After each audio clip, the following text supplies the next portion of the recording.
बच्चों आज हम लोग इस वीडियो में डिस्कस करेंगे DBP2 वेव मोशन को। ठीक है, ये आपका एक बहुत ही इंपॉर्टेंट DBP है जिसमें आप स्ट्रिंग वेव के ऊपर ढेर सारे क्वेश्चंस देखें और ये क्वेश्चंस आपका कंपटीशन में पूछा हुआ है, चाहे वो जेई हो या नीट हो या फिर आपका जेई मेन एडवांस की बात कर लें। ठीक है बच्चों, तो एक एक क्वेश्चन करके अभी हम लोग डिस्कस करेंगे और आप हर एक का सॉल्यूशन देखिए और यहां से आपको और कॉन्फिडेंस आएगा अपने कॉन्सेप्ट्स पे। ठीक है, तो सबसे पहले बच्चों क्वेश्चन नंबर 1 देखते हैं हम लोग। तो क्वेश्चन नंबर 1 अगर देखें तो ये जेई 2002 में पूछा हुआ है और जैसा कि तुम देख रहे हो यहाँ पे क्या लिखा हुआ है, क्वेश्चन को पहले पढ़ते हैं। तो क्वेश्चन में लिखा हुआ है बच्चों कि यहाँ पे एक सोनोमीटर वायर है ना, यहाँ पे आपका एक सोनोमीटर वायर है जो resonates with A given tuning fork. अब इसमें 2-3 टर्म है जिससे कि आपको कंफ्यूजन होगा, तो मैं इसको पहले क्लियर कर दूं। देखो, सबसे पहली बात कि मैंने आपको थ्योरी पढ़ाते समय भी बताया था कि सोनोमीटर वायर जो होता है, जब भी कभी क्वेश्चन में सोनोमीटर वायर लिखा हुआ मिले तो उसका मतलब ये समझना है कि कोई एक स्ट्रिंग है जो दोनों एंड पे फिक्स्ड है। तो हमने तो देखा है कि स्ट्रिंग जो फिक्स्ड होता है दोनों एंड पे, उसमें स्टैंडिंग वेव का क्या क्या कंडीशन बनता है ये हमने देख रखा है। अब इस स्ट्रिंग वेव में स्टैंडिंग वेव आपको प्रोड्यूस करवाना है और वो जो प्रोडक्शन करवाना है किसकी मदद से? Tuning fork. बच्चों अभी इस डीपीपी के बाद हम लोग पढ़ेंगे साउंड वेव, जिसमें आपको मैं ट्यूनिंग फॉर्क के बारे में बताऊंगा। ऐसे आप जानते भी होंगे ट्यूनिंग फॉर्क इस आकार का होता है, ऐसा होता है। ट्यूनिंग फॉर्क जो है वो सोर्स का काम करता है। सोर्स का काम कहने का मतलब ये हुआ कि बच्चों ये जो आप इसका जो ये देख रहे हो, इसको मैं ट्यूनिंग फॉर्क को अलग से भी लिखवाऊंगा, अभी आपको लिखने की जरूरत नहीं है। इसको प्रॉन्ग्स बोलते हैं, ठीक है, और वो इस तरीके से वाइब्रेट करता है। तो इस प्रॉन्ग्स के मदद से यहां पे इसमें वेव जनरेट करवाएंगे, यानी ये ट्यूनिंग फॉर्क जो है मेरे लिए सोर्स का काम करेगा और वो सोर्स इसमें वेव ट्रेवल करवाएगा, जो वेव जाएगा फिर रिफ्लेक्ट होकर इसमें स्टैंडिंग वेव बन जाएगा। तो अब देखो, अब मैं क्वेश्चन का लैंग्वेज समझाता हूं। जब कभी भी ऐसा लिखा हुआ रहे कि एक ट्यूनिंग फॉर्क किसी सोनोमीटर वायर या स्ट्रिंग के साथ रेजोनेट कर रहा है, रेजोनेट का मतलब रेजोनेंस, और रेजोनेंस का मतलब होता है दोनों की फ्रीक्वेंसी सेम। कहने का मतलब ये हो गया कि जो ट्यूनिंग फॉर्क की जो फ्रीक्वेंसी होगी वही फ्रीक्वेंसी यहां पैदा होने वाले स्ट्रिंग वेव की होगी। तो क्या क्या समझ में आया, कैसे कैसे क्वेश्चन में? एक तो सोनोमीटर वायर अगर लिखा हुआ रहेगा तो उसका मतलब यह समझना है कि string fixed at both ends, ठीक है, और वो रेजोनेट कर रहा है। रेजोनेट मतलब कि वो उसी फ्रीक्वेंसी से ऑसिलेट कर रहा है जो फ्रीक्वेंसी इस ट्यूनिंग फॉर्क की है। क्लियर है?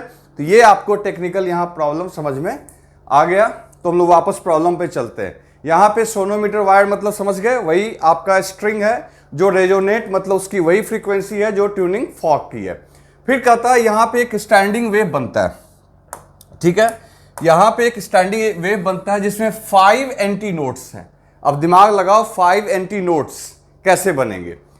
बिटवीन 2 ब्रिज, और ब्रिज का मतलब भी मैंने आपको बताया था कि ब्रिज मतलब वो फिक्स्ड पॉइंट हुआ, फिक्स्ड पॉइंट को ब्रिज बोलते हैं, मतलब 2 ब्रिज मतलब 2 फिक्स्ड पॉइंट के बीच में।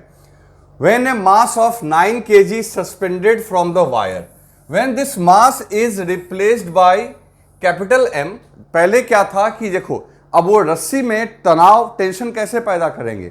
कोई रस्सी को खींच के इधर मास लटकाएंगे, जैसे कि डायग्राम में देखो मैं इस तरीके से बना देता हूं।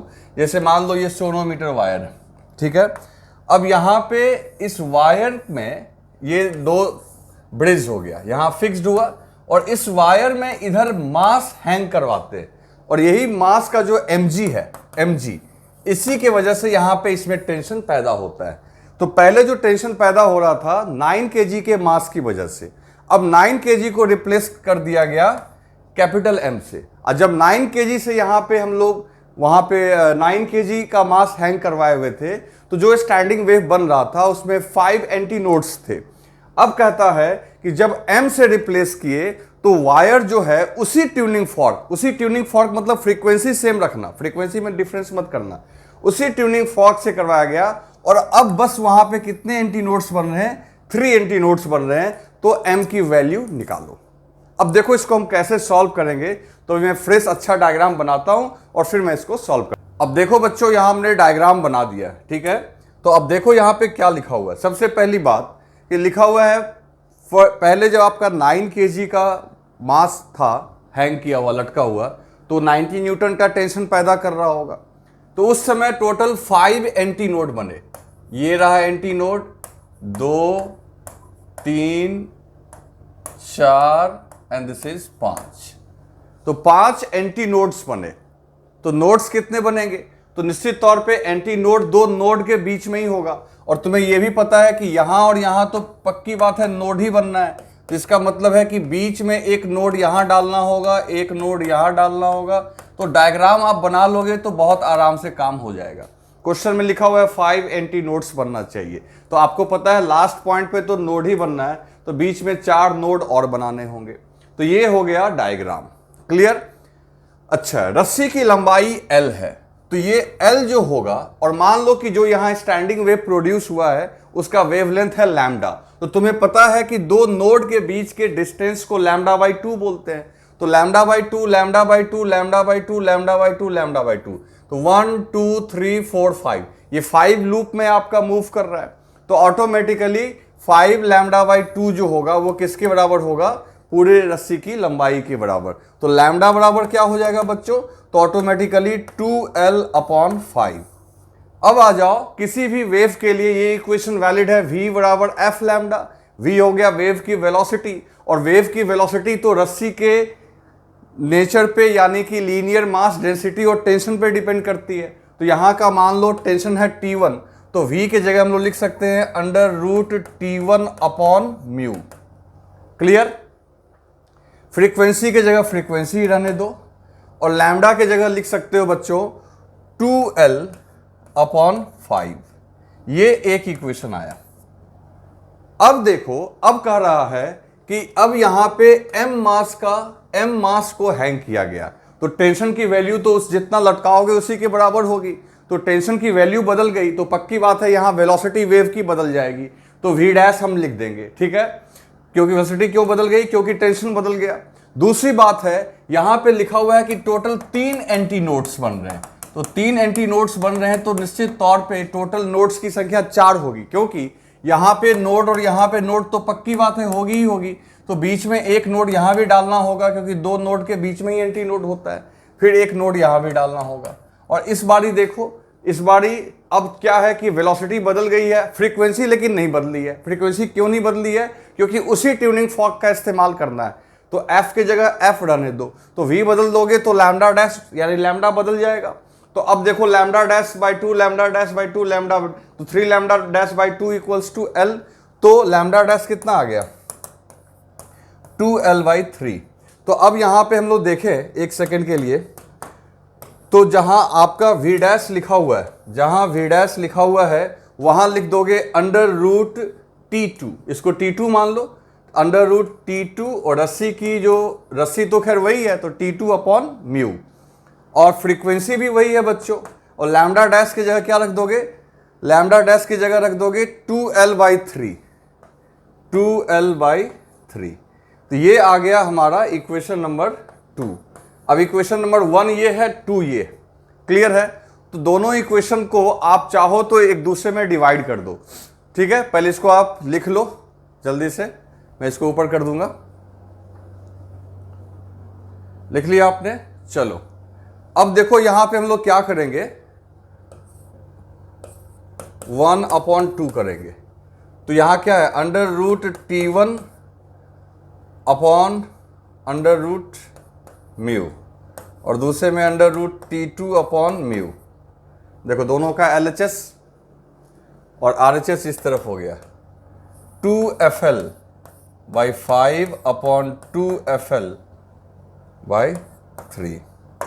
यहां से कट करो तो देखो बच्चों म्यू से म्यू कट हो गया, क्लियर है। और FL से FL 2FL भी कट हो गया, 2 भी 2 से 2 भी कट हो गया। ये हो गया 1/5, ये हो गया 1/3। तो 1/5 1/3 तो रिवर्स चला जाएगा बच्चों। तो ये हो जाएगा under root T1 upon T2, है ना। ऊपर में T1 नीचे T2, अंडर रूट में ही है। और इधर क्या हो जाएगा? 3 ऊपर चला गया, तो ये हो गया आपका 3/5। इसको मैं ऊपर कर दूं, चलो। तो इस तरीके से अंडर रूट T1, तो T1 की वैल्यू कितनी है 90, क्योंकि मास आपका 9 kg है। T2 मेरे को निकालना है, ये हो गया आपका m इंटू जी, जी की जगह लिख दो 10, ठीक है। और इधर क्या हो गया, इधर हो गया आपका 3/5। तो यहां से देखो 0 से 0 कैंसिल हो गया। अब दोनों तरफ स्क्वायर कर दो, तो ये हो जाएगा 9/m और ये हो जाएगा 9/25। तो 9 से 9 कैंसिल, 25 इधर, तो m इक्वल्स टू आ गया आपका 25 kg। तो इस तरीके से दिमाग लगाना था और आपसे ये क्वेश्चन सॉल्व हो जाता है। तो इसको राइट डाउन कर लो। अब बच्चों बात करते हैं क्वेश्चन नंबर 2 की। तो क्वेश्चन नंबर 2 बहुत ही आसान है। देखो एक स्ट्रिंग लिखा हुआ है जिसका लेंथ दिया हुआ है और मास दिया हुआ है 5 ग्राम। तो automatically length upon mass, sorry mass upon length कर दोगे तुम, तो तुम्हें म्यू पता चल जाएगा। फिर कहता है वो फिक्स्ड है बोथ एंड, ये ध्यान दो, दोनों एंड पे फिक्स्ड है। तो जिस दोनों एंड पे फिक्स्ड है वहां नोड बनेगा, पक्की बात है। फिर कहता है tension in string is 8 Newton, और रस्सी में जो टेंशन है वो 8 न्यूटन का है। The string is set into vibration using external vibrator of frequency 100 hertz.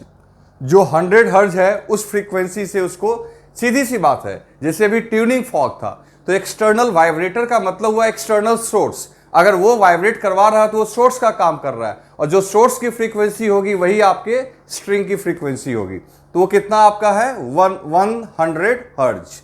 The separation between successive nodes on the string is close to. तो आपको दो नोड्स के बीच का डिस्टेंस निकालना है। तो दो सक्सेसिव मतलब लगातार, और दो नोड के बीच का डिस्टेंस क्या होता है λ/2। तो आपको बस खाली लैम्डा निकाल लेना है, और लैम्डा भी निकल जाएगा। कैसे, फ्रीक्वेंसी दिया हुआ है और वेव की वेलोसिटी मिल जाएगी आपको कहां से, टेंशन दिया हुआ है, लीनियर मास डेंसिटी निकालनी है। तो सोचो इतना आसान है, जेई 2019 में पूछा हुआ है। तो आप जरूर एक बार इसको ट्राई कर लिए होंगे। तो बच्चों अब इस प्रॉब्लम को हम लोग सॉल्व करते हैं। तो देखो जरा यहां पे, तो जैसा कि फ्रीक्वेंसी दिया हुआ है, वेव की वेलोसिटी निकालनी है और अपने को लैम्डा चाहिए, और λ/2 कर लेंगे। तो बहुत मुश्किल नहीं है, आप सीधी सी बात है, पहले वेलोसिटी निकाल लो। तो v इक्वल्स टू √T/μ, और T के जगह हम लोग लिख देंगे, T जो है आपका टेंशन दिया हुआ है 8 न्यूटन, और म्यू जो है this is mass upon length. Mass कितना है बच्चों 5 ग्राम्स, यानी 5 × 10⁻³ और डिवाइडेड बाय लेंथ हो गया 1।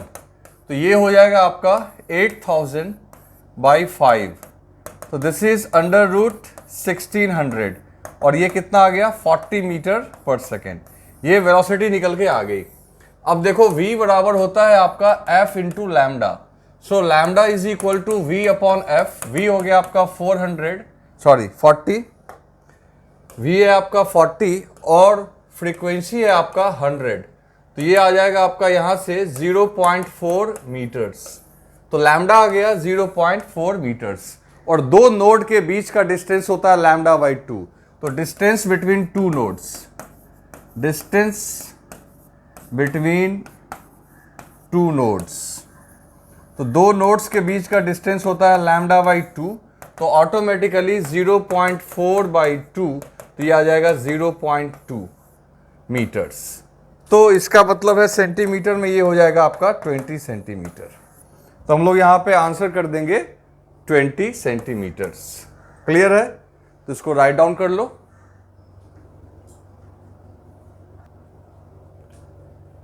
अब बच्चों बात करते हैं क्वेश्चन नंबर 3 की। ये बहुत ही बढ़िया क्वेश्चन है, जेईई एडवांस में पूछा हुआ है। तो आप देखो यहां पे कि कैसे हम लोग सॉल्व करेंगे। सबसे पहली बात कि लिखा हुआ है ए मासलेस रॉड BD। ये रॉड है BD, मासलेस रॉड है। अब इसमें रोटेशन और वेव दोनों मिक्स्ड है, और फिर क्या बोल रहा है कि एक इससे मास एक पॉइंट P पे, जो कि यहां से x डिस्टेंस है, वहां से हैंग करवाया गया है। और इस रॉड को सपोर्ट दिया गया है दो स्ट्रिंग से, एक स्ट्रिंग है AB और दूसरा है CD। क्लियर? ध्यान से सुनते रहना। फिर कह रहा है कि अगर मान लो if the fundamental frequency of left wire, left हम लोग के लिए लेफ्ट कौन हो गया, लेफ्ट हो गया हमारा AB, दिस इज लेफ्ट, इसका फंडामेंटल फ्रीक्वेंसी। तो अब देखो सीधी सी बात है, आपको यहां पे स्ट्रिंग वेव इन दोनों स्ट्रिंग में पैदा करना है, इसमें AB में और CD में। मतलब इसमें भी वेव जनरेट करना है और इसमें भी वेव जनरेट करना है। तो कह रहा है कि ए बी जो है आपका, देखो यहां पे लिखा हुआ है, कहा गया such that if the fundamental frequency of left wire, इस वायर की जो फंडामेंटल फ्रीक्वेंसी है is twice the fundamental frequency of right wire. मतलब इसकी जो फंडामेंटल फ्रीक्वेंसी है, फंडामेंटल मतलब समझते हो ना, यानी V/2L है ना, फंडामेंटल का मतलब n बराबर 1। तो इसमें जो फंडामेंटल फ्रीक्वेंसी है वो डबल है fundamental frequency of right wire यानी CD के। तो कह रहा है इस x की वैल्यू निकालो। अब देखो सोचते कैसे इस क्वेश्चन को सॉल्व करना है। सबसे पहली बात, ये क्वेश्चन नंबर 3 हो गया। पहले आप वेव छोड़ो, पहले आप रोटेशन पे आ जाओ, रोटेशन का दिमाग लगाते हैं आप। तो यहां पे जैसा कि दिया हुआ है, यहां पे बच्चों, यहां पे जैसा कि दिया हुआ है कि ये आपका स्ट्रिंग है, सॉरी ये सीलिंग है और ये एक रॉड है, ठीक है। अब इस रॉड में यहां पे एक मास हैंग करवा दिया गया जिसका मास आपका स्मॉल m है, ये मास आपका क्या है, स्मॉल m। और एक रस्सी यहां से यहां बंधी हुई है, एक दूसरी रस्सी यहां से यहां बंधी हुई है। इसको थोड़ा मिटा दिया जाए, ठीक। ये वाली जो रोप है ये है आपका AB, दिस इज AB, और ये है आपका CD। ये AB है और ये क्या है बच्चों, CD। रॉड की टोटल लेंथ जो दी गई है, ठीक है ना, ए मासलेस रॉड BD है ना, रॉड कौन कितना है, BD इक्वल लेंथ, ठीक है, ब्लॉक, ठीक है, ठीक है, ठीक है। तो द वैल्यू ऑफ x, तो रॉड की जो पूरी लंबाई दी गई है वो है L, ठीक है। यहां से यहां तक L लेंथ दिया हुआ है क्योंकि L के टर्म्स में ही अपने को आंसर करना है।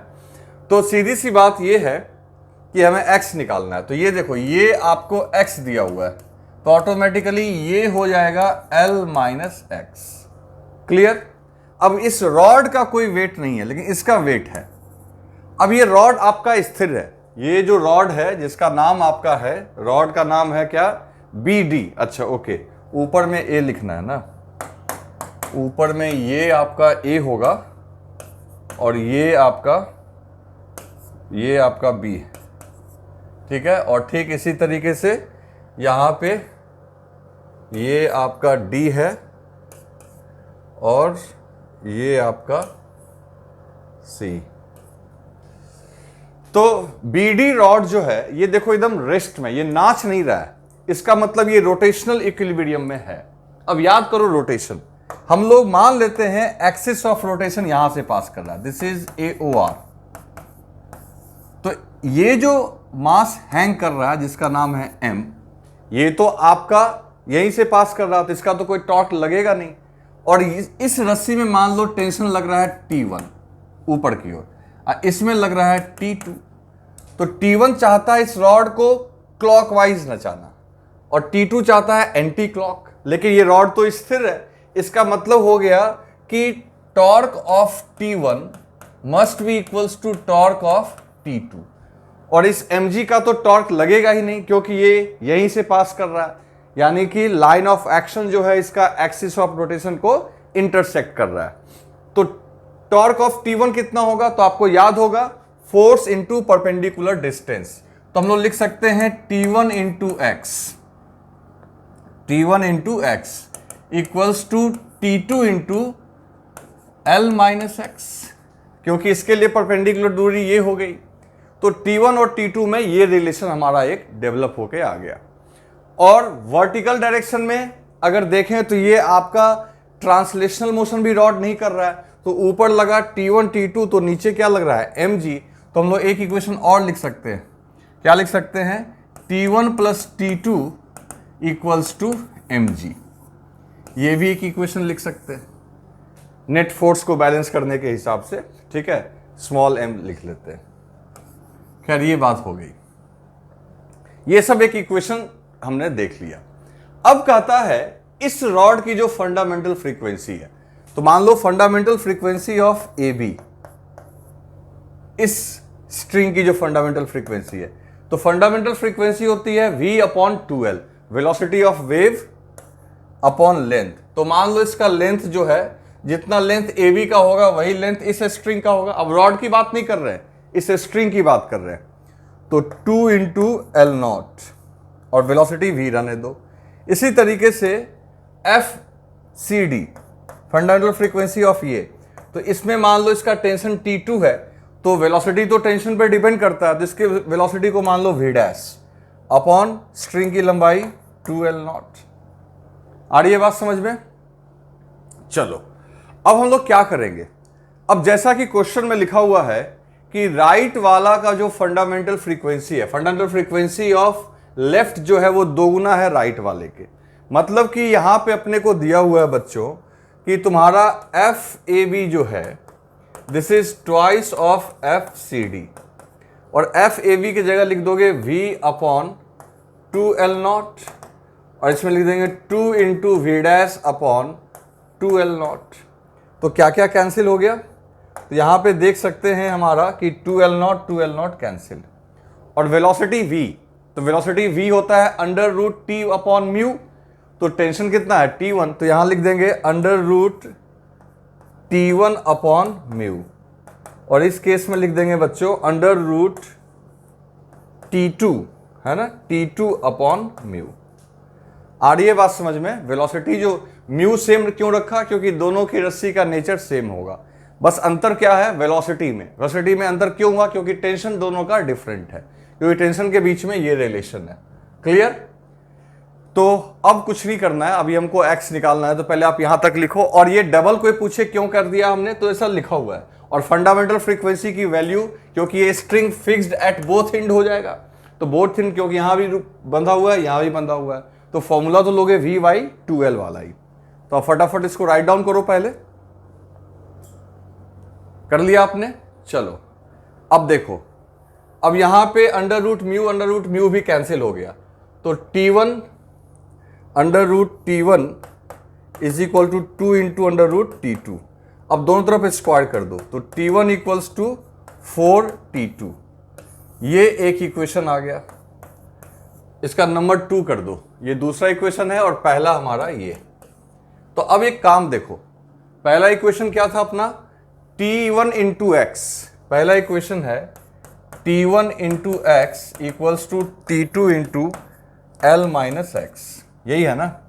इसको मैं ऊपर कर दूं, ठीक। तो अब यहां पे देखो अंडर रूट T1 बराबर under root 2 into under root T2, square करने पे अंडर रूट हट जाएगा, ये 4 हो जाएगा। अब कुछ नहीं करना है आपका, T1 के जगह 4T2 यहां प्लेस करो, ठीक है। ये 2 हो गया, ये 1 हो गया, फ्रॉम 1 एंड 2, 1 और 2 से, फ्रॉम 1 एंड 2। तो T1 के जगह हमने रख दिया यहां पे 4T2 into X equals to T2 L minus X. तो बच्चों यहां से देखो T2 गेट कैंसिल्ड, तो 4x equals to L minus X, X को इधर ले आओ, 5x equals to L, so x equals to L by 5। तो इस तरीके से इसमें रोटेशन और वेव दोनों का कंबाइंड कॉन्सेप्ट था बच्चों। तो आप देख सकते हो कि अपना आंसर जो यहां पे आ जाएगा, ये आ जाएगा फर्स्ट वाला, दैट इज L बाई 5, है ना। बहुत बढ़िया क्वेश्चन था, आप इसको रिवाइज करना। अब बच्चों बात करते हैं क्वेश्चन नंबर 4 की। तो क्वेश्चन नंबर 4 में देखो लिखा हुआ है 2 vibrating strings of same material but of length L and 2L। तो देखो दोनों वाइब्रेटिंग स्ट्रिंग जो है, वाइब्रेटिंग स्ट्रिंग, ठीक है, एक रस्सी के ऊपर हमें वेव जनरेट करना है। वाइब्रेटिंग स्ट्रिंग का मतलब ही हुआ गिटार के ऊपर जो तार लगी होती है या सितार के ऊपर, तो उस वायर के बारे में ही बात की जा रही है। तो वाइब्रेटिंग स्ट्रिंग्स है जिसका सेम मटेरियल है, मतलब नेचर ऑफ मटेरियल क्या है बच्चों, सेम, और लेंथ कितना है L और 2L, जिसकी रेडियाई है, रेडियस है 2R और R respectively. They are stressed under same tension, दोनों की जो टेंशन है वो क्या है, same. Both string vibrate in their fundamental modes. तो फंडामेंटल मोड का मतलब n का वैल्यू 1 लेना है, ठीक है, मतलब v बाई 2L दोनों के फ्रीक्वेंसी जो है। अब कह रहा है कि एक का लेंथ L है, उसकी फंडामेंटल फ्रीक्वेंसी है V1 नहीं, इसको न्यू 1 बोलो, है ना, इसको न्यू पढ़ते हैं हम लोग, न्यू। लिखने में इसने भी लिख दिया है, लेकिन आप न्यू1 मानना। और दूसरे की फ्रीक्वेंसी है न्यू2। ओके, तो पूछ रहा है न्यू1 अपॉन न्यू2। फ्रीक्वेंसी को एफ से भी डिनोट करते हैं और न्यू से भी डिनोट करते हैं। तो यहां पे हमको न्यू1 अपॉन न्यू2 निकालना है। तो देखो कैसे दिमाग लगाएंगे। सबसे पहली बात, एक काम करते हैं, इसमें तुम देखो उस स्ट्रिंग की लेंथ भी अलग है और उसकी रेडियस भी अलग है। तो आपको याद होगा जब वेव की वेलोसिटी हमने आपको बताई थी, तो वेव की वेलोसिटी होती है √T अपॉन म्यू, होती है ना, √T upon mu, tension upon mu. अब ये जो म्यू है, ये म्यू आपका है linear mass density. This is linear mass density. ये आपका म्यू जो है, ये आपका है मास अपॉन लेंथ। ओके, लेकिन अगर हम लोग चाहें तो इसको एक और तरीके से भी लिख सकते हैं। जैसे देखो, मास को हम लोग चाहें तो मास को लिख सकते हैं वॉल्यूम इनटू डेंसिटी। ये डेंसिटी वॉल्यूम डेंसिटी होगी, और वॉल्यूम क्या होगा, तो वॉल्यूम होगा एरिया इनटू लेंथ इनटू रो। अब अगर हम लोग यहां पे मास के जगह ये पूरा पुट कर दें, area into length into rho upon L, तो आप देख सकते हो यहां से एल और एल कैंसिल हो गया। तो अल्टीमेटली जो आपका म्यू है, लीनियर मास डेंसिटी है, ये हो गया cross sectional area into rho. आई बात समझ में? मैं पहले भी इसी को बता चुका हूं। तो अब बच्चों सीधी सी बात है, वेलोसिटी के लिए ये फॉर्मूला भी हम लोग याद रखते हैं, यानी कि टेंशन अपॉन एरिया। और एरिया क्या होगा, अब देखो कोई भी स्ट्रिंग है या रॉड है, उसका क्रॉस सेक्शनल एरिया वो एक सिलिंड्रिकल होता है, तो सिलेंडर का जो क्रॉस सेक्शनल एरिया लोगे वो तो पाई आर स्क्वायर ही होगा। जैसे स्ट्रिंग का जो क्रॉस सेक्शनल एरिया लेंगे वो क्या होगा, पाई आर स्क्वायर।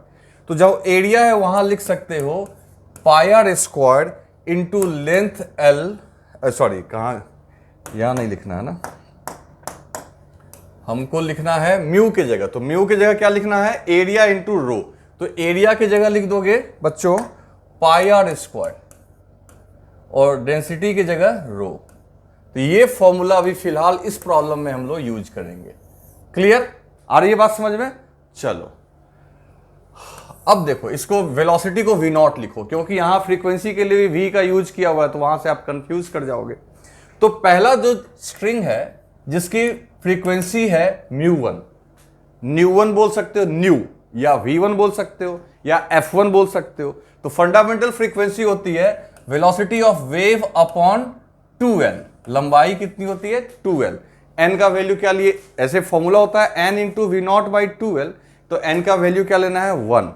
तो देखो पहले स्ट्रिंग की लंबाई कितनी है, कैपिटल L, ठीक है। और तो हम लोग यहां पे लिखेंगे v naught upon 2 into capital L, और वी नॉट जो है वेव की वेलोसिटी है, तो वेव की वेलोसिटी का फॉर्मूला होता है √T। तो देखो क्या लिखेंगे, 1 upon 2L into √T। Tension जो है वो दोनों में सेम है, देखो सेम टेंशन लिखा हुआ है, तो टेंशन दोनों में सेम है, और रेडियस दोनों का अलग अलग है।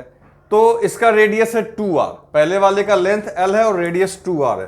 तो ऑटोमेटिकली यहां पे लिखोगे T upon pi into 2r का स्क्वायर इंटू रो, क्योंकि दोनों की रस्सी की जो मटेरियल है वो सेम है, तो डेंसिटी सेम रखना है। देखो सेम मटेरियल लिखा हुआ है, तो ये हो गया न्यू1। इसी तरीके से न्यू2 जो होगा, अब न्यू2 यानी दूसरी रस्सी की लंबाई है 2l, लेकिन रेडियस है उसका l, तो लिखेंगे 1 अपॉन, ठीक है, 1 अपॉन, ये 2 तो फॉर्मूला से रहेगा, और लेंथ इसका कितना है 2l into under root, tension उसमें भी वही लोगे, लेकिन रेडियस की जगह r लोगे, तो पाई आर स्क्वायर इंटू रो।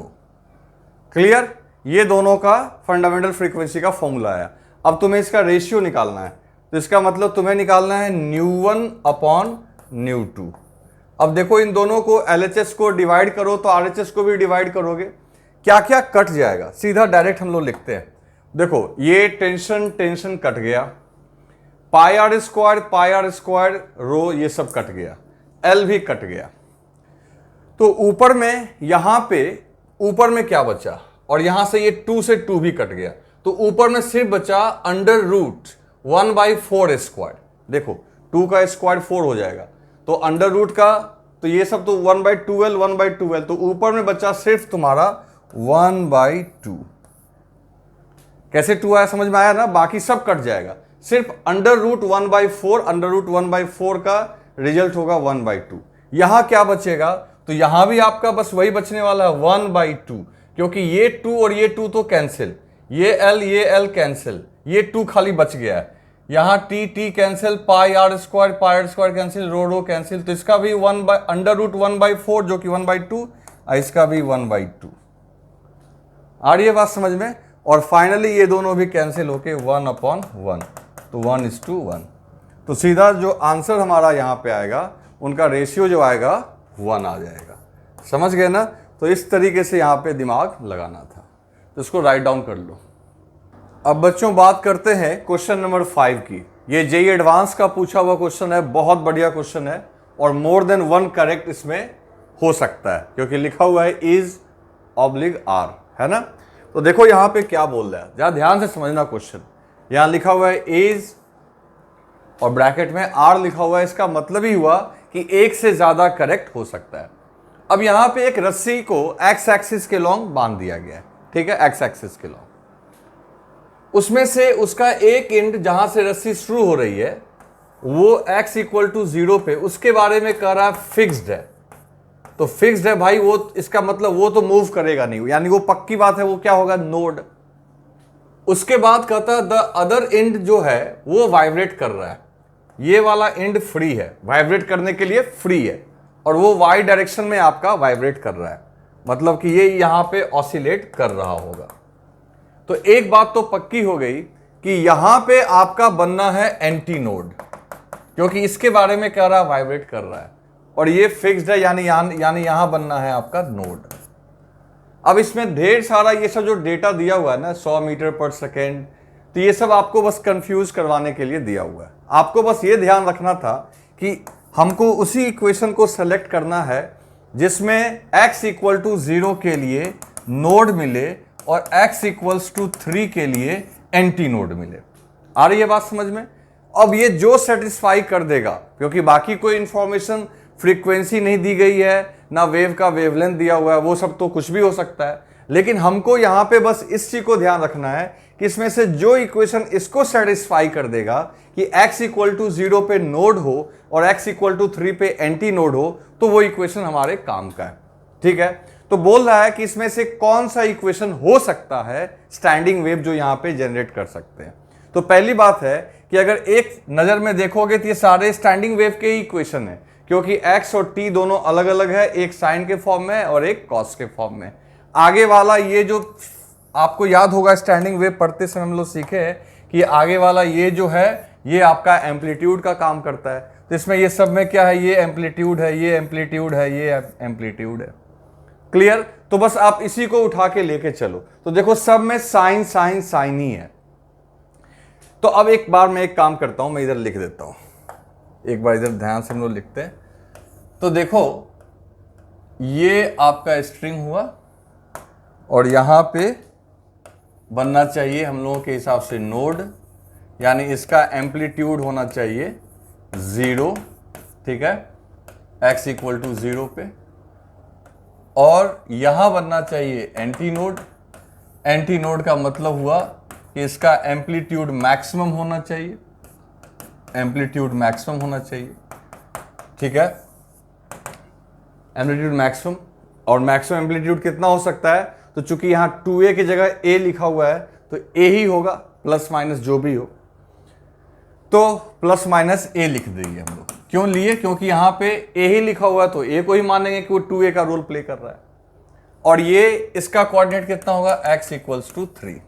तो हम लोग एक एक करके चेक करते हैं। सबसे पहला तो देखो ये पहली बात, x = 0 रखने पे इसमें 0 करोगे तो साइन 0, इसमें भी साइन 0, इसमें भी साइन 0, इसमें भी साइन 0। तो x = 0 पे नोड सभी इक्वेशन के हिसाब से है, यानी सभी इक्वेशन ये इस बात को सपोर्ट कर रहा है कि x इक्वल टू 0 पे नोड होगा, क्योंकि लिखा हुआ है फिक्स। दरअसल हमें ये x का वैल्यू 3 रख के चेक करना चाहिए कि किस में एंटी नोड बनेगा और किस में नहीं। तो ऑप्शन नंबर 1 का जो इक्वेशन है ये क्या है आपका, ये है a sin pi x by 6 into cos pi t 50। तो y equals to a sin pi x by 6 into cos 50 pi t by 3 अब देखो x की वैल्यू 3 रखोगे, तो इसमें अगर x की वैल्यू तुम 3 रखते हो, अगर यहां पे x की वैल्यू x की जगह 3 रखोगे तो 3 बाई 6 हो जाएगा, तो 3 बाई 6 हो जाएगा पाई बाई 2, 3 और 6 2 से कटेगा तो पाई बाई 2, और साइन पाई बाई 2 1 होगा। तो इसका मतलब है कि इस केस में आपका यहाँ पे एंटी नोड बनेगा। इस केस में x इक्वल्स टू 3 रखने पे जो एम्पलीट्यूड है, एम्पलीट्यूड आ रहा है आपका a, जो कि मैक्सिमम पॉसिबल है क्योंकि साइन अपने तरफ से मैक्सिमम 1 दे दिया है ना। तो यानी कि ये बिल्कुल करेक्ट है, x इक्वल टू 3 पे इसके हिसाब से आपका एम्पलीट्यूड a है, यानी एंटी नोड बन रहा होगा। तो 1 नंबर ऑप्शन सही है। नंबर 2 ऑप्शन देखते हैं। अब ये पहले ही देख के कैंसिल कर देते हैं। अगर x की वैल्यू 3 रखोगे तो 3 बाई 3 कैंसिल हो गया, साइन पाई 0 होता है, यानी नंबर 2 के हिसाब से नंबर 2 रॉन्ग आंसर आएगा, क्योंकि यहां पे x इक्वल टू 3 रखने पे आपका एम्पलीट्यूड जो है, एम्पलीट्यूड वो 0 आता है। तो इसका मतलब है जबकि एंटी नोड बनना था तो 2 नहीं होगा। नंबर 3 की बात करो, 3 में अगर आपने x के जगह फिर से क्या रखा, x के जगह अगर 3 रखा, ठीक है, तो 3 बाई 6 तो ये हो जाएगा 5 पाई बाई 2, और 5 pi by 2 sine 5 pi by 2, यानी बच्चों ये भी इसका भी वैल्यू 1 आएगा। आप रख के देख लो, साइन 5 पाई बाई 2 मतलब 2.5 पाई, तो 2 पाई का मतलब 360, और फिर पाई बाई 2 मतलब फिर से वो 90 डिग्री हो जाएगा। तो यहाँ भी साइन, यहाँ 5 पाई बाई 2 भी आपका +1 देगा, मतलब ये भी सेटिस्फाई कर रहा है। इक्वेशन नंबर 3 भी आपका करेक्ट है, क्योंकि x का वैल्यू 3 रखने पे आपका ये साइन 5 पाई बाई 2 जो है, पक्की बात है ये निकल के आएगा 1, और एम्पलीट्यूड आपका a हो जाएगा, मतलब ये भी सही है। ठीक है, ये भी आपको रिप्रेजेंट कर रहा है।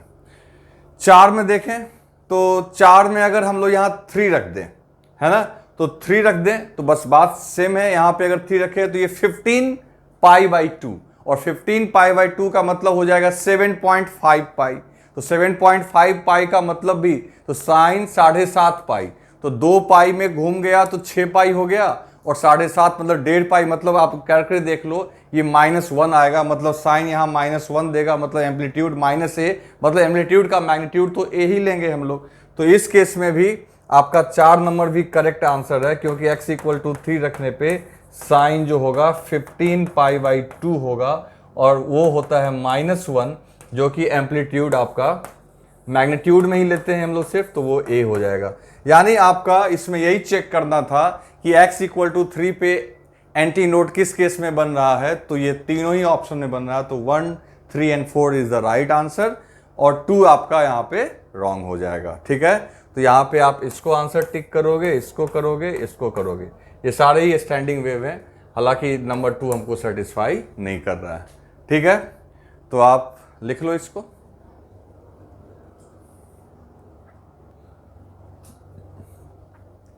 तो बच्चों अब हम लोग बात करते हैं क्वेश्चन नंबर 6 के बारे में। सबसे पहली चीज देखो, यहाँ पे 6 में कहता है ए horizontal stretched string fixed at 2 and is vibrating in its 5th harmonic. ये अपने 5वें हार्मोनिक में वाइब्रेट कर रहा है। 5th हार्मोनिक समझ रहे हो ना, फिक्स्ड एट बोथ एंड। तो याद करो 5वां हार्मोनिक का मतलब n इक्वल्स टू 5 रखोगे, मतलब 5 लूप में वो वाइब्रेट कर रहा होगा। तो जो मैंने आपको बताया था string fixed at both and, उन सभी को अच्छे से आप रिवाइज करते रहो, तब ये प्रॉब्लम्स आपको आराम से सॉल्व होंगी। और जो इक्वेशन है, जो वहां पे स्टैंडिंग वेव पैदा हुआ है, उसका इक्वेशन आपको दिया हुआ है। इसमें बस ये छूट गया है, यहां आप t लगा दो, t छूट गया है। ठीक है, इक्वेशन क्या है 0.01, तो ये देखो आगे 2a का रोल प्ले कर रहा है, साइन kx, k का रोल प्ले कर रहा है 62.8, इंटू एक्स, और ये ओमेगा टी, ओमेगा का रोल प्ले कर रहा है 628 इंटू टी। फिर कह रहा है कि पाई का वैल्यू जो यहां पे लेना है वो 3.14 लेना है इसको सॉल्व करने के लिए।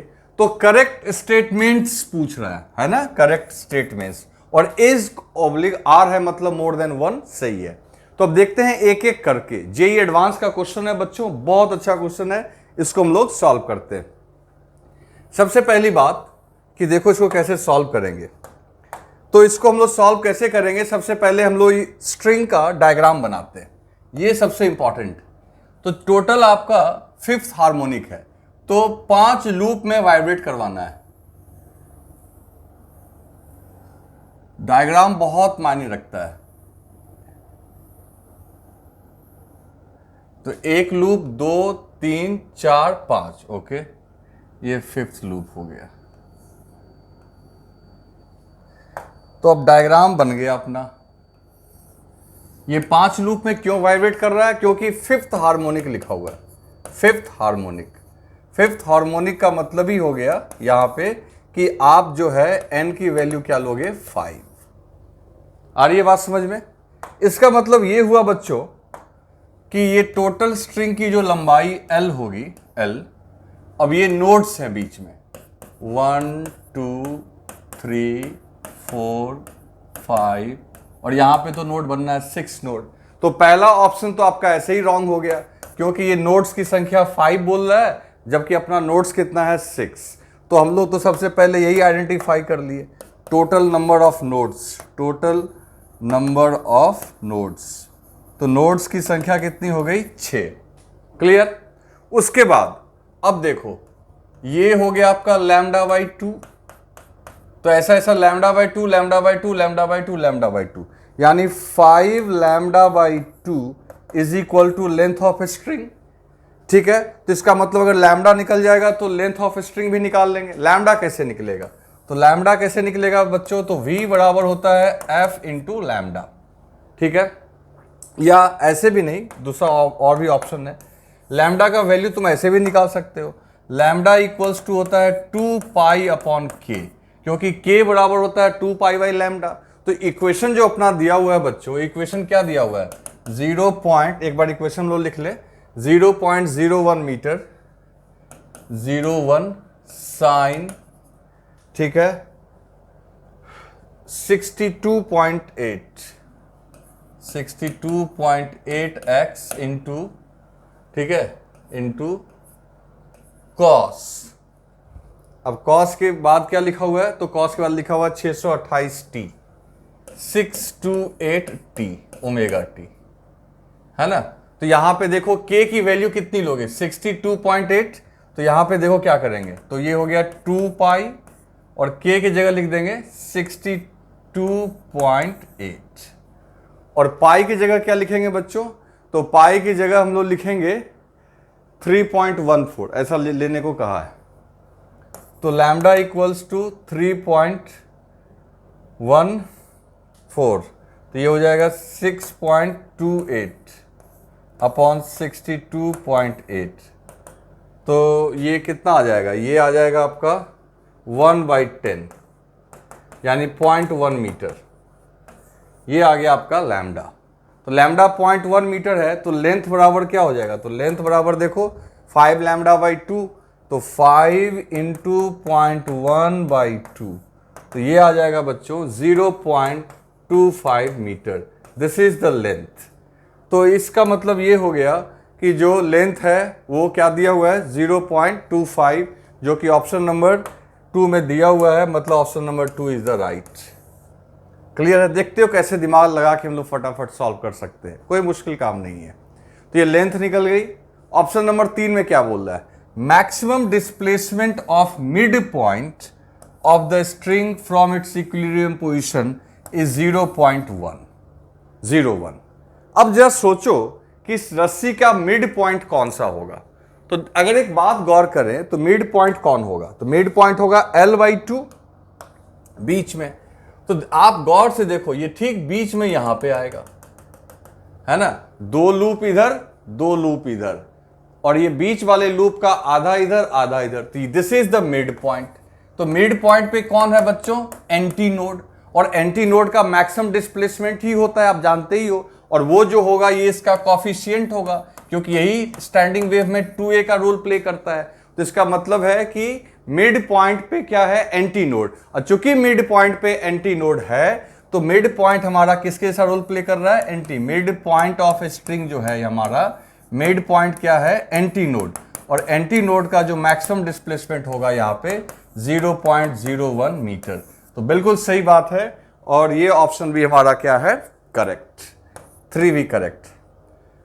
फिर उसके बाद बोलता है फंडामेंटल फ्रीक्वेंसी जो इसकी होगी वो होगी 100 हर्ट्ज, फंडामेंटल फ्रीक्वेंसी। तो फंडामेंटल फ्रीक्वेंसी के लिए क्या करना होगा? तो फंडामेंटल फ्रीक्वेंसी का फॉर्मूला होता है बच्चों V/2L। ओके, तो पहले इसको आप राइट डाउन करो, लिख लिया आपने। चलो अब देखते हैं कि फंडामेंटल फ्रीक्वेंसी जो है वो 100 हर्ट्ज है कि नहीं। तो string fixed at both and का फंडामेंटल का पहले तो फ्रीक्वेंसी का फॉर्मूला होता है NV/2L। ओके, अब यहां पे n का वैल्यू क्या रखोगे? 1, तो ये फंडामेंटल फ्रीक्वेंसी होगी V/2L। इसमें L अपने को पता चल गया है, रस्सी की लंबाई जो है 0.25 मीटर है। अब ये वेलोसिटी कैसे निकलेगी? तो बच्चों याद करो K = होता था ω/v, याद है फॉर्मूला? या हम लोग लिख सकते हैं V = ω/k। अब इस इक्वेशन में K दिया हुआ है और ओमेगा दिया हुआ है। ओमेगा देखो 628 और K है 62.8, तो 628/62.8, तो ये अगर कैंसिल करोगे तो ये 10 निकल के आ जाएगा। तो बस यहाँ पुट कर दो, तो आपको फंडामेंटल फ्रीक्वेंसी चाहिए, तो 10/2 इंटू ये 0.25, तो यहाँ से देखो ये कितना निकल के आ जाएगा। तो यहाँ से इसको अगर पॉइंट को हटाएंगे तो ऊपर में हो जाएगा 1000 और नीचे में 25 दूनी 50, तो ये कैंसिल हो गया, ये 20 हर्ट्ज निकल के आया। तो बच्चों यहाँ पे फ्रीक्वेंसी जो निकल के आ रही है वो है 20 हर्ट्ज फंडामेंटल, लेकिन ये लिखा हुआ है 100 हर्ट्ज, तो ये ऑप्शन हो गया रॉन्ग। तो फंडामेंटल फ्रीक्वेंसी जो हो जाएगी वो हो जाएगी 20 हर्ट्ज। अब दोस्तों देखते हैं क्वेश्चन नंबर 7 को। 7 में क्या बोल रहा है, यहां पे जा ध्यान से देखो, लिखा हुआ है standing wave can be produced on a string clamped at both and. सही बात है, क्लैम्ड का मतलब जो दोनों एंड पे फिक्स्ड हो, तो वहां पे भी स्टैंडिंग वेव बन सकता है। उसके बाद on a string clamped at one end free at other, ये बात भी सही है। हम लोग इस प्रकार के दोनों प्रकार के स्ट्रिंग में स्टैंडिंग वेव का फॉर्मूला, फ्रीक्वेंसी का सब कुछ देख चुके हैं। तो जब दोनों एंड पे फिक्स होगा तो दो नोड्स बनेंगे, एक एंड पे फिक्स होगा दूसरा ओपन होगा, तो एक पे नोड एक पे एंटी नोड। तो ये मोर देन करेक्ट का ही है, तो इसलिए इसमें एक से ज्यादा सही हो सकता है, तो 1 भी सही है, 2 भी सही है। When incident wave gate reflected from wall, ये बात भी सही है कि देखो स्टैंडिंग वेव आप मान लो इधर से वेव भेजोगे तो इधर से जो वेव जाएगा वो दीवार से रिफ्लेक्ट होके, तो जो इनकमिंग जो उधर से रिफ्लेक्टेड वेव होगा वो अपोजिट डायरेक्शन में चल रहा होगा, और इधर से इंसिडेंट वेव, तो लगातार अगर इधर से वेव जनरेट करते रहोगे और टकरा के भी वापस आता रहेगा, तो ये दोनों स्टैंडिंग वेव बना सकते हैं। तो 1 2 3 तीनों सही है। फिर लिखा हुआ है 2 incident wave with the phase difference of pi are moving in same direction. नहीं, ये बात गलत है। ये आपका दो आइडेंटिकल वेव जो है इंसिडेंट बोल रहा हूं मैं, two identical wave with phase difference of pi moving in same direction, ये बात नहीं होगी। वेव को हर हालत में अपोजिट डायरेक्शन में मूव करना ही होगा, ठीक है ना। तो ये 4th जो है रॉन्ग हो जाएगा, इसका आंसर 1 2 और 3 होगा। अब बच्चों बात करते हैं क्वेश्चन नंबर 8 की। तो क्वेश्चन नंबर 8 में तुम जैसा कि देख सकते हो कि यहां पे एक वेव का इक्वेशन दिया गया है, ठीक है, और ये एक स्टैंडिंग वेव दिया गया है। देख रहे हो ना, टाइम और एक्स दोनों अलग अलग है। तो आपको इसमें से सेलेक्ट करना है, और यहां पे मोर देन 1 करेक्ट हो सकता है। तो एक एक ऑप्शन करके देखते हैं, ये भी जेई का पूछा हुआ क्वेश्चन है, इससे आपके कॉन्सेप्ट्स काफी क्लियर होंगे। तो क्वेश्चन नंबर 8 देखते हैं अब कैसे हम लोग सॉल्व करेंगे। तो क्वेश्चन नंबर 8 में सबसे पहली बात है कि एक एक ऑप्शन करके देखना होगा। सबसे पहले अपने को बोल रहा है कि 0.15 पे आपका क्या होगा, नोड, ठीक है। तो नोड का मतलब ही है कि आपका जो है, अच्छा एक बात, जानबूझ के यहाँ टाइम पहले x बाद में, ताकि आप कंफ्यूज कर जाइए। आपको समझ में आना चाहिए कि x वाला फैक्टर इसके साथ रहेगा ताकि वो एम्पलीट्यूड का काम करेगा। तो हम लोग इस इक्वेशन को सबसे पहले तरीके से लिख लेते हैं। तो इक्वेशन क्या दिया हुआ है अपना, तो दिया हुआ है 0.02 है ना, y इक्वल्स टू 0.02। इसके बाद ये x वाला टर्म लिखना, ठीक है, ये हमेशा इस तरीके से करना। तो cos 10 pi x into cos, omega का वैल्यू कितना दिया हुआ है, omega t plus pi by 2, omega दिया हुआ है 50 pi t, 50 pi t upon plus pi by 2, ठीक है। ये आपका इक्वेशन पूरा दिया हुआ है। अब नोड की बात कर रहा है कि x इक्वल टू 0.015 पे क्या होना चाहिए, नोड। तो नोड का मतलब हो गया एम्पलीट्यूड 0 होना चाहिए, एम्पलीट्यूड 0 होना चाहिए, ये 0 होना चाहिए। तो एम्पलीट्यूड तो आगे वाले पूरे टर्म को बोलते हैं। तो इसमें x की वैल्यू अगर 0.15 रखोगे तो देखो क्या हो जाएगा, ये cos 10 पाई इंटू 0.15, तो ऑटोमेटिकली ये हो जाएगा cos 1.5 पाई, और cos 1.5 पाई मतलब cos 3 पाई बाई 2, और ये वैल्यू 0 आती है। बिल्कुल सही, यानी कि अगर यही 0 हो गया फिर तो एम्पलीट्यूड 0 ही होगा। तो सही बात है, 0.15 पे आपका ये नोड ही मिलेगा। तो 1 इज द राइट आंसर, क्योंकि नोड बोल रहा है। ठीक इसी तरीके से 0.3 पे एंटी नोड बोल रहा है, तो वो भी चेक कर लेते हैं। 0.3 रखोगे तो 0.3 इंटू 10 तो 3 हो जाएगा, तो 3 पाई, तो cos 3 पाई, समझ ही रहे हो, cos 3 पाई मतलब -1 आएगा, क्योंकि 2 पाई में तो 360 और फिर पाई में 180, तो -1, तो खैर -1 भी आएगा। तो एम्पलीट्यूड का मैग्नीट्यूड तो 1 ही लेंगे, मॉड में लेके देखते हैं। तो आपका बी भी सही आंसर है, क्योंकि x इक्वल्स टू आपका 0.3 रखने पे cos जो है ये 3 पाई आएगा, जो कि -1 के बराबर होगा। अल्टीमेटली ये एंटी नोड होगा, एंटी नोड। तो b is the right answer, ये भी सही है। ए नहीं 1 है, 1 भी करेक्ट और 2 भी करेक्ट। उसके बाद 3 में क्या बोलता है, the speed of wave is 0.5। तो वेव की स्पीड के लिए अब क्या देखेंगे, तो वेव की स्पीड होती है ओमेगा बाई के, है ना। ये फॉर्मूला हम लोगों को पहले से पता है। ओमेगा की वैल्यू कितनी है, तो टी का जो कॉफिशिएंट है वो है ओमेगा, दैट इज 50 पाई, और के जो है वो एक्स का कॉफिशिएंट है, दैट इज 10 पाई। तो ये आपका आ जाएगा 5 मीटर पर सेकेंड। तो ये ऑप्शन भी सही है बिल्कुल बच्चों। तो ऑप्शन नंबर 3 भी सही है, 3 ऑप्शन भी सही है। तो बस आपको सारा फॉर्मूला पता होना चाहिए, तो आप सॉल्व कर लोगे। फिर कहता है वेवलेंथ है 0.2 मीटर। तो वेवलेंथ को चेक करते हैं। तो आपको याद होगा बच्चों कि लैम्डा बराबर होता है 2 पाई बाई के, है ना। के बराबर 2 पाई बाई लैम्डा, या लैम्डा बराबर 2 पाई बाई के, और के की वैल्यू कितनी है 10 पाई, तो 2 पाई बाई 10 पाई। तो यहां से पाई पाई कैंसिल, ये आ गया 0.2, तो लैम्डा आ गया आपका 0.2, जो कि ऑप्शन नंबर 4 में है, यानी ये भी करेक्ट है। तो इसका मतलब चारों ऑप्शन इसके करेक्ट है।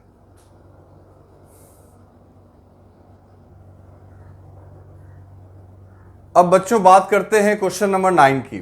तो क्वेश्चन नंबर 9 देखो, जेई 2009 में पूछा हुआ है। आसान है, बहुत आसान है, कुछ नहीं करना है। 20 सेंटीमीटर लॉन्ग स्ट्रिंग है जिसका मास 1 ग्राम है, और ये फिक्स्ड है दोनों एंड पे, और टेंशन दिया हुआ है 0.5। क्लियर है। तो स्ट्रिंग की लंबाई दी गई है, स्ट्रिंग का मास दिया हुआ है, ठीक है। स्ट्रिंग को वाइब्रेट किया जा रहा है एक एक्सटर्नल वाइब्रेटर से, जिसकी फ्रीक्वेंसी है 100 हर्ट्ज। तो कहता है सेपरेशन बिटवीन 2 सक्सेसिव नोड, यानी लैम्डा निकालो, लैम्डा बाई 2 आंसर कर लो। बहुत आसान है। तो देखो इसको कैसे सॉल्व करेंगे हम लोग। तो क्वेश्चन नंबर 9 में सबसे पहले वेव की वेलोसिटी निकाल लो।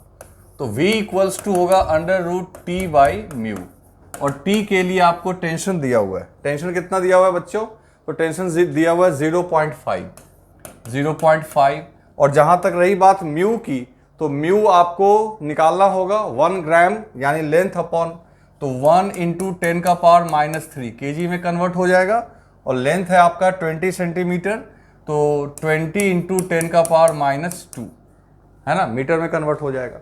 अब इसको सॉल्व करते हैं। तो इसको कैसे सॉल्व करेंगे, तो देखो पहले ये हो गया अंडर रूट 0.5, और इसको सॉल्व कैसे करेंगे, तो यहाँ पे आप एक काम करो, पहले आपस में इसको डील कर लेते हैं, है ना, या आप पूरे को भी कर सकते हैं। ये ऊपर चला जाएगा फाइनली, तो ये ऊपर चला गया आपका 20 इंटू 10 का पावर -2, ठीक है, ये सीधा ऊपर चला गया, और ये है 1 इंटू 10 का पावर -3। अब इसको सॉल्व कैसे करें बच्चों, तो हम चाहें तो 0.5 को 5 लिख सकते हैं। अब 5 लिखने का मतलब हो जाएगा ये 10 का पावर क्या हो जाएगा -3, तो -3 कैंसिल, और ये 5 इंटू 20 हो जाएगा 100, तो अंडर रूट 100 का मतलब हो गया ये आ गया 10 मीटर पर सेकेंड। तो दिस इज वेलोसिटी, ये आपकी वेलोसिटी निकल के आ गई। आ रही है बात समझ में, तो वेलोसिटी निकल के आ गई है 10 metre per second. As you can see कि 0.5 को मतलब ये 0.5 को अगर 5 लिखोगे, ठीक है, तो यहाँ 10 का पावर -3 हो जाएगा, वो इससे कैंसिल हो जाएगा, और फिर बच क्या जाएगा 5, और ये 20 100, तो ये आ गया। अब चलो हम जानते हैं v equals to f lambda होता है, तो f इक्वल्स टू वी की जगह क्या लिखोगे, तो v आपका कितना दिया हुआ है, तो वेलोसिटी आ गई है 10, और लैम्डा निकालना है ना, तो लैम्डा इक्वल्स टू हो जाएगा आपका v अपॉन एफ 10 अपॉन ये कितना दिया हुआ है आपका, ये दिया हुआ है 100, ओके, तो ये आ जाएगा 0.1। ये मीटर्स में आया, नहीं ये मीटर्स में आया, तो इसको सेंटीमीटर में कन्वर्ट करेंगे तो ये कितना आ जाएगा 10 सेंटीमीटर। 0.1 मीटर का मतलब हो गया 10 सेंटीमीटर। और डिस्टेंस बिटवीन टू नोड्स, तो दो नोड्स के बीच का डिस्टेंस λ/2, तो 10/2 5 सेंटीमीटर। ये इंटीरियर टाइप के क्वेश्चन में पूछा हुआ था, तो 5 आंसर हुआ। सेंटीमीटर में देखो पूछ रहा है, सेंटीमीटर में, ठीक है, तो इसको राइट डाउन कर लो।